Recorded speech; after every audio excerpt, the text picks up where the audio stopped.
Welcome to Cartoons and Stories '01, where exciting adventures and fun cartoons come to life. Get ready for a world of imagination. Far, far away, in a land of green hills and fluffy sheep, lived a young boy named David. David wasn't a big, strong soldier. He was a shepherd boy, and he loved to play beautiful music on his harp. Every day, he would take his father's sheep to find the greenest grass to eat and the coolest water to drink. But being a shepherd wasn't always easy. Sometimes, scary animals would come looking for a little lamb to snack on. But David was brave. He would protect his sheep with all his might, keeping them safe from harm. One day, a big, fuzzy bear came lumbering out of the woods, its eyes on the littlest lamb. David didn't run away. He stood tall and, with God's help, he chased the big bear away. Now, not too far away, a big army was camped in a valley. This was the army of Israel. On the other side of the valley was another army, the Philistines. They were enemies of the Israelites. The king of Israel, King Saul, was very worried. The Philistines had a secret weapon, and that secret weapon was not a secret for long. It was a giant.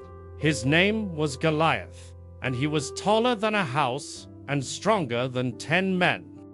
He wore heavy armor that clanked and clanged with every step, and he carried a spear as thick as a tree branch. When the Israelite soldiers saw Goliath, their knees would knock together like coconuts. They were so scared. Every morning and every evening, Goliath would stomp out and shout in a booming voice that echoed through the valley. "Send me a man to fight," he would roar. "If he wins, we will be your servants. But if I win, you will be ours." But no one in the Israelite army was brave enough to fight the giant. They would hide behind rocks and whisper, "Did you see the size of him?" Back in Bethlehem, David's father, Jesse, was thinking about his older sons. David had 3 big brothers who were soldiers in King Saul's army. Jesse packed up some bread and cheese for his sons. "David," he said, "take this food to your brothers." So, David left his sheep with another shepherd and set off on the long walk to the army camp. When David got to the valley, he could hear a loud, scary shouting, and then he saw him, Goliath.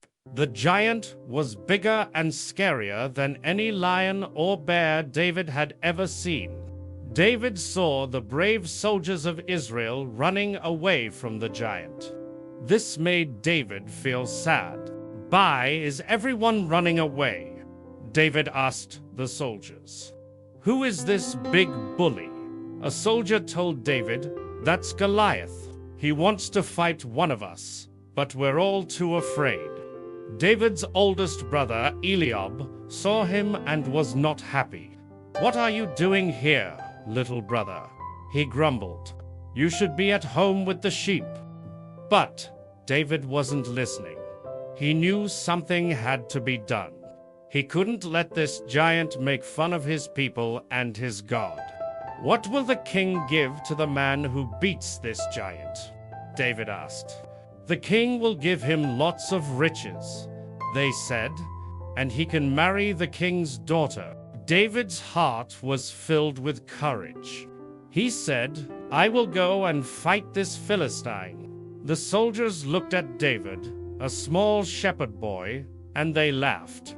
"You can't fight him," they said. But David was serious. So the soldiers took him to see King Saul. King Saul looked at David. "You are just a boy," he said kindly. "Goliath has been a warrior since he was young. But I am strong," David said. "I have fought a lion and a bear to protect my father's sheep. God was with me then, and he will be with me now." King Saul was surprised by David's bravery and his faith. "All right," said the king. You may go, and you can wear my armor to protect you." The king's servants put heavy armor on David. It was so big and clunky. The helmet wobbled on his head, and the sword was so heavy he could barely lift it. "I can't wear this," David said. "I'm not used to it." He took it all off. Instead, David walked down to a little stream that trickled through the valley. He bent down and carefully chose 5 smooth, round stones from the water. He put the 5 smooth stones into his little shepherd's bag. In his hand, he held his trusty slingshot. It was the only weapon he needed.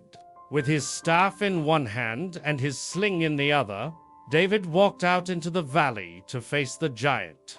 Goliath saw the small boy coming towards him, and he laughed a big, booming laugh. "Am I a dog," the giant bellowed, "that you come at me with sticks?" But David wasn't scared. He shouted back, "You come to me with a sword and a spear, but I come to you in the name of the Lord God of Israel. Today," David said, "the Lord will deliver you into my hand." This made Goliath very angry. He started to stomp towards David, ready to fight, but David didn't wait. He started running towards the giant. As he ran, he reached into his shepherd's bag. He pulled out one of the smooth, round stones. He placed the stone carefully into the pocket of his sling. He began to swing the sling around and around his head, faster and faster. With a mighty whir, David let go of one end of the sling, and the little stone went flying through the air. It flew straight and true, and it hit the giant Goliath right in the middle of his forehead. The giant stopped in his tracks. He wobbled and he swayed. And then, with a tremendous thud, the mighty Goliath fell face down on the ground. The whole Philistine army gasped. They couldn't believe their eyes. The Israelite army stared in amazement. The little shepherd boy had done it. David stood over the giant, proving that with God, anything is possible. Seeing their champion defeated, the Philistine soldiers turned and ran away as fast as they could. A huge cheer went up from the Israelite soldiers. They had won. King Saul's army chased after the Philistines, winning a great victory that day. David was brought back to King Saul's tent. The king was so proud of David. "You are a true hero," he said. King Saul's son, Jonathan, saw David's courage, and he loved him like a brother. All the people of Israel celebrated David's victory. They sang and danced in the streets. They sang a new song. Saul has slain his thousands, and David his 10,000s. But David remained a humble shepherd boy at heart. He knew it was God who had given him the victory. From that day on, David's life was never the same. He went to live in the king's palace and served King Saul. When the king was feeling sad or troubled, David would play his harp, and the beautiful music would make him feel better. David's story teaches us that it doesn't matter how big or small you are. What matters is having faith in God and the courage to do what is right. We all have giants in our lives, things that seem too big or too scary to face. But if we are brave like David and trust in God, we can overcome them. And the little shepherd boy, David, would one day grow up to be the greatest king Israel had ever known. And that is the story of David and Goliath, a story of courage, faith, and a little boy who did a very big thing. The end.